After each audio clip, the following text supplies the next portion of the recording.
What's going on, guys? So I just wrapped up rerouting a wire that I had going all the way around the front of the hood to a space underneath the truck coming out of a hole that was covered underneath the seat, putting a grommet in place, sealing it off, and getting my 12-volt connector right there reconnected in a better way. It's truly a better way. I eliminated about 8.5 feet of cable that was running all the way around the front of the truck, through the driver's side firewall, into the truck, up through here, and into the space behind the glove box.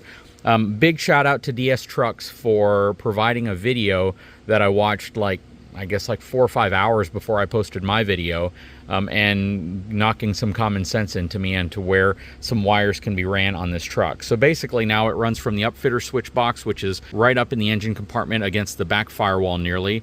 It goes down underneath, follows the major wires, comes up under the seat, under the carpet, through here, behind the glove box. It was absolutely a much better route for the wire. So big shout out to DS Trucks. If you didn't watch that video where I did that, go back and check that out. Also go out and check out DS Trucks channel.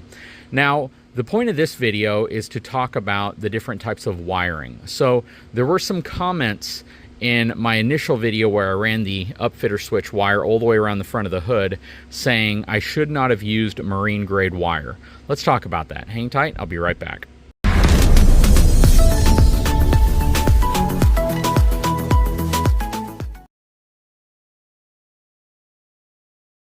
Okay, so this is the excess wire that I was able to remove by rerouting the wire.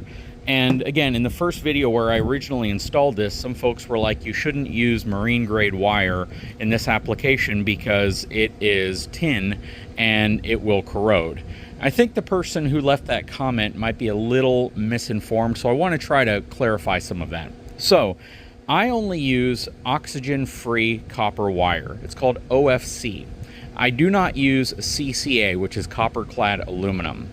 If you are shopping on Amazon or anywhere you go to buy wire and you see CCA, I would avoid it, run away from it, and not purchase it. It's a lot cheaper, and in some application it's probably just fine, like if you're running speaker wires inside of your house. But in a vehicle environment, even if it's inside your vehicle where it's going to be protected, I only use OFC, oxygen-free copper. The reason for that is if you use aluminum wire, which is what CCA is, copper-clad aluminum, it's aluminum wire with a copper coating around the outside of it, inevitably, if it gets wet, if it's in a high humidity environment, or if it begins to start corroding the aluminum will turn to a powder. It will literally corrode away, and you will be chasing that wire up to find out where that stopped. So I unintentionally bought that wire at one point because it wasn't labeled properly. And I installed it in the F-250 that I had a long time ago. And I started experiencing electrical issues with things not turning on or getting really low voltage to items that normally would get 12 volts. And I traced it back and found out that the wire had begun to corrode and fall apart. And because of that, it could have caused all sorts of issues. So at the time, I removed all the wire from the truck that was copper-clad aluminum, and I replaced it with OFC. Now, what some people may not realize is that OFC is a lot more expensive than CCA. So if you see CCA, and even if they brag about it, they try to make it look like it's really high quality, that it's better than the competition. We all know those Amazon photos where it will show two types of products and they'll say ours and theirs, and ours is better. If it is CCA, run away from it. Do not buy it or return it if you haven't opened it yet. If you're getting ready to use it for a project, throw it back. Go ahead and spend the extra money on OFC, oxygen-free copper. Now, when we talk about marine grade wire versus traditional automotive wire, if you go to Pep Boys, AutoZone, O'Reilly's, any of those places, and you buy wire, it's typically going to come in a pretty small roll.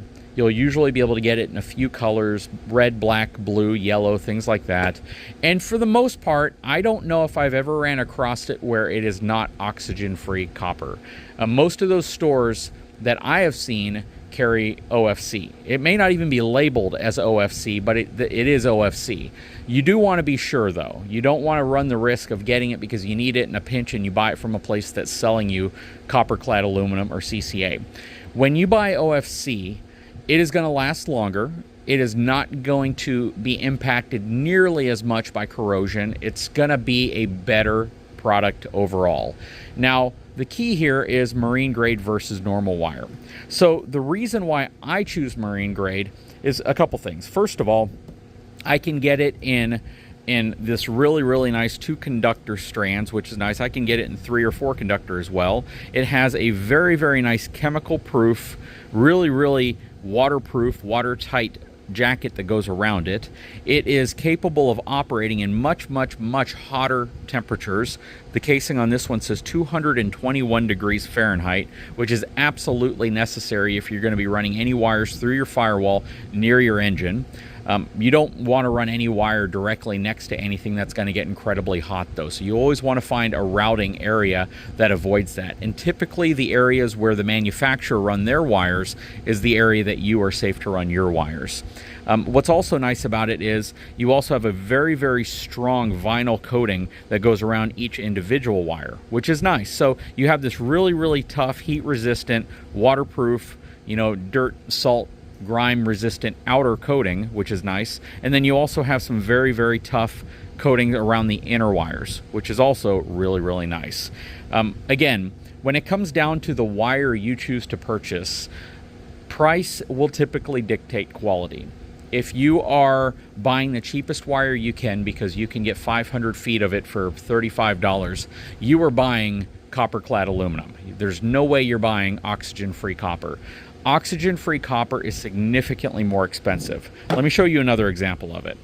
So this is some automotive wire that I recently purchased, and what you will learn is if you work on vehicles, you need wire. You need wire for connecting things, running things, getting things from point A to point B, and you do not want to skimp out on quality of wire. I'm just telling you the truth.